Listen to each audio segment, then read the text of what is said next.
In today's video, I'm going to be showing you the most iconic diving watch ever made, and we're doing it all the way from here in the Namibian desert.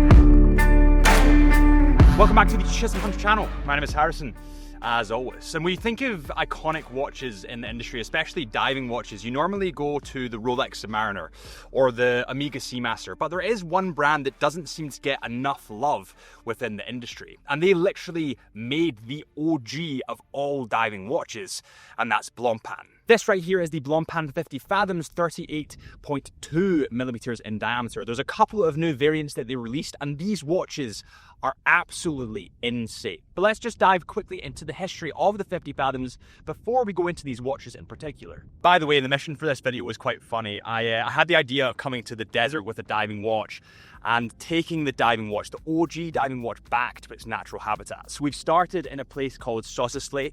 It's about 37 degrees, it's disgustingly warm, and we're taking this diving watch, this Blancpain OG diving watch, all the way to a place called Sandwich Harbour, where the sand meets the water. So here's a little bit about the history and why the Blancpain 50 Fathom is the OG of diving watches. It was founded back in 1735, and that makes it the oldest watch brand in the world. It became a pioneer in dive watches with the launch of the 50 Fathoms in 1953, and this was actually created under the CEO at the time, who was a genuine avid diver. It was developed with the French Navy's combat swimmers, and it actually introduced features like a rotating bezel, double seals, automatic movement, and really high legibility. And this literally set the template for all modern dive watches to come. And just as an example of that, the Rolex Submariner actually came a year after the Blancpain 50 Fathoms. The watch was then later adapted by militaries worldwide, and that included the US Navy. The production kind of waned during the quartz crisis, but Blancpain revived the line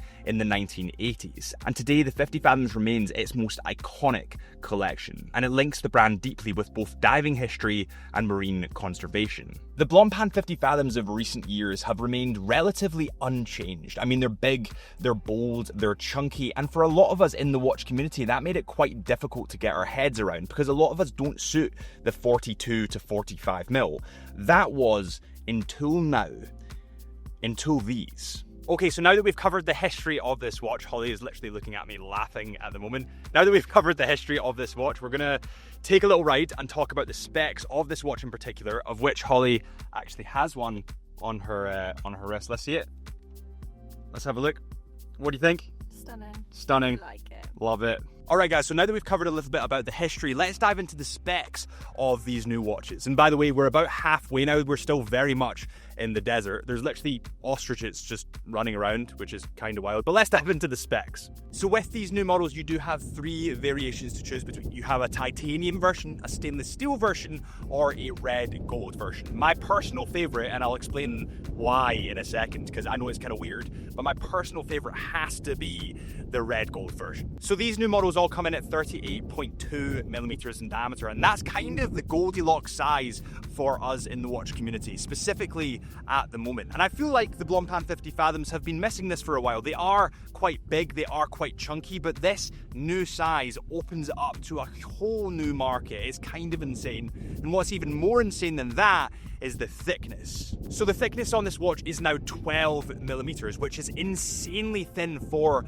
a 50 Fathoms. And the reason for this, the major reason for this, is because of the new in-house movement 1150. And this is used in place of the 1315 that we're kind of used to. The 1150 allows for a thinner case because the movement is just 3.2 millimeters thick. And that's dropping more than 2 millimeters compared to the 5.65 millimeter version in the 1315. So that's kind of a little bit nerdy, but basically what I'm saying there is the movement in this watch has been majorly upgraded in terms of the thickness, and that's why the case is that little bit thinner. And now we get to the lug to lug, the spec that I keep missing, so I do apologize for that, but everyone really wants to hear about. So the lug to lug in this comes in at 43.9 millimeters. The actual lugs on this watch are quite elongated, they are quite long, and they kind of flange the watch out on the wrist a little bit. It kind of spreads itself out on the wrist.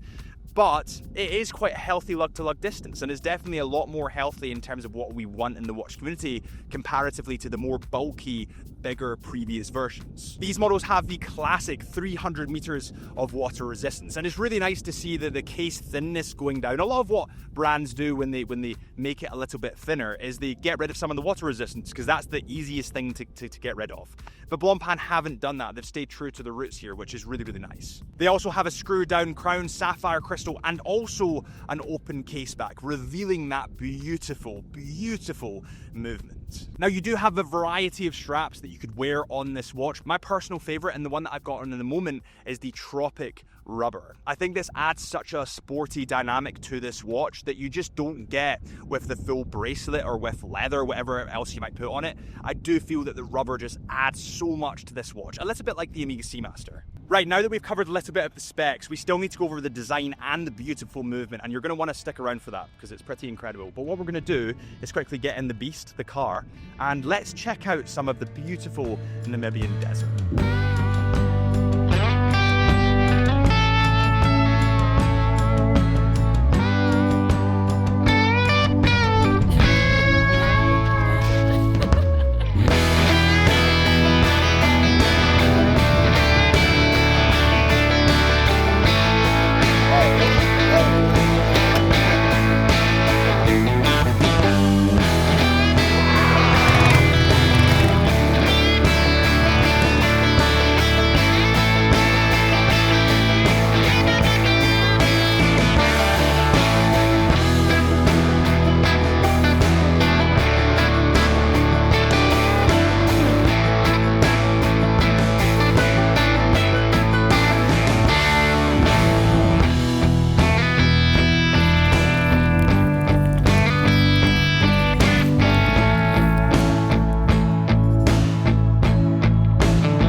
Made it to where the desert meets the sea. We've actually got shipwreck over to my right at the moment, just over here.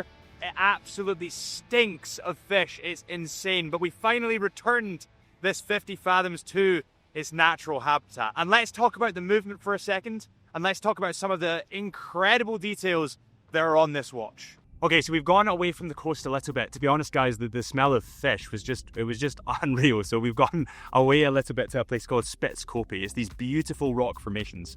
But let's talk about the specs of these watches a little bit more, some of the details. So on the titanium version with the more dark aesthetic, you can see that it has a blue sunburst dial. Whereas the black version, the stainless steel version, is in black with a sunburst dial. And on the red gold version, you have a beautiful mother of pearl dial. Now, this has to be the one I gravitated towards most, which is kind of weird because gold normally isn't for me, but like the contrast or with this on the red sand, with the kind of dry desert vibes that are going on in Namibia, it just works so well. Now that mother of pearl dial, it just kind of flares and changes in the light so well. It looks so bright comparison to the others. And it's weird, when you put these watches beside each other, specifically the black and the mother of pearl dial, the mother of pearl dial just looks so much better in my opinion. Now I know what everyone will say. They'll say that black's more classic, it's more long lasting, and to that I'd probably agree. But when it comes to just the instant impact of how I felt about it,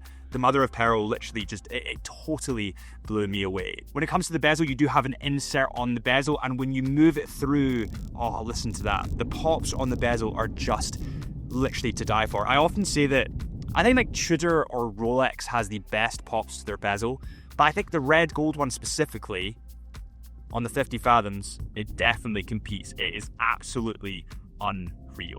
Now there is superluminova on the numerals and the hour markers as well as the bezel, and this superluminova is super bright, and that kind of leads into Blancpain's history as a diving watch. Now on the red gold version, I think partially the reason why I gravitated towards it more, apart from the dial, apart from the mother of pearl dial, is the date window is actually not on that version. Whereas on the black version, you can see the date window sandwiched nicely in between the 4 and 5 mark. Now this is subtle, it is a little bit smaller for a date window, and I know a lot of people will gravitate towards that, but I found myself actively drifting away from using the date window recently. I'm not really sure why. Even on my Seamaster, I just kind of leave it. And I think it's partially because I'm kind of maneuvering between a couple of different watches. It's just an extra step. It's an extra piece of effort to set up the date window that I just haven't been doing it recently. And I think that the simplicity of just telling the time, having a purpose, and just that's the purpose, it kind of appeals to me more. And now we get to the movement, the major upgrade to me at least on this watch, the one that you can see through the open case back. So the movement in this watch is the insane caliber 1150, and just look at this thing, it's a total work of art. It's fully automatic, comes in at 3.25 millimeters in thickness, has 28 jewels, it has 210 components, a silicone balance ring, and an unbelievable 100 hours of power reserve. Now, putting this head to head with the caliber 1315 that we're used to, there are quite a lot of similarities, but there's also quite a lot of differences. The calibers are both decorated pretty much exactly the same. The 1150 is outfitted with the NAC treated 18 karat gold winding rotor, just like the 1315. However, it only has 100 hours of power compared to the 120 offered by the 1315. But when you do compare those side by side and you take into the account the added thickness or making this thinner because of the 20 hours of power it took away, I definitely take the thinness over the additional power reserve, because 100 hours is still pretty chunky, it's pretty huge. And that is the Blancpain 50 Fathoms 38mm, technically 38.2, but who's counting? But I do feel when it comes to legends in the industry, the Blancpain 50 Fathoms just can't be overlooked. It literally was the OG of diving watches, and there's so many people in the industry, especially on the social media and YouTube space, that preach about the classic watches that we all know and love, but they don't give Blancpain enough attention. And I think in this video I wanted to showcase an incredible brand in an incredible location. The Blancpain 50 Fathoms, especially this one, because it's so much more palatable now in my opinion with the sizing, is a goated watch. It is probably one of the biggest legends in the watch industry. You know guys, I often say in these videos that it's not really about the watch, but about where the watch can take you. And this 50 Fathoms has made it all the way through the desert to the sea.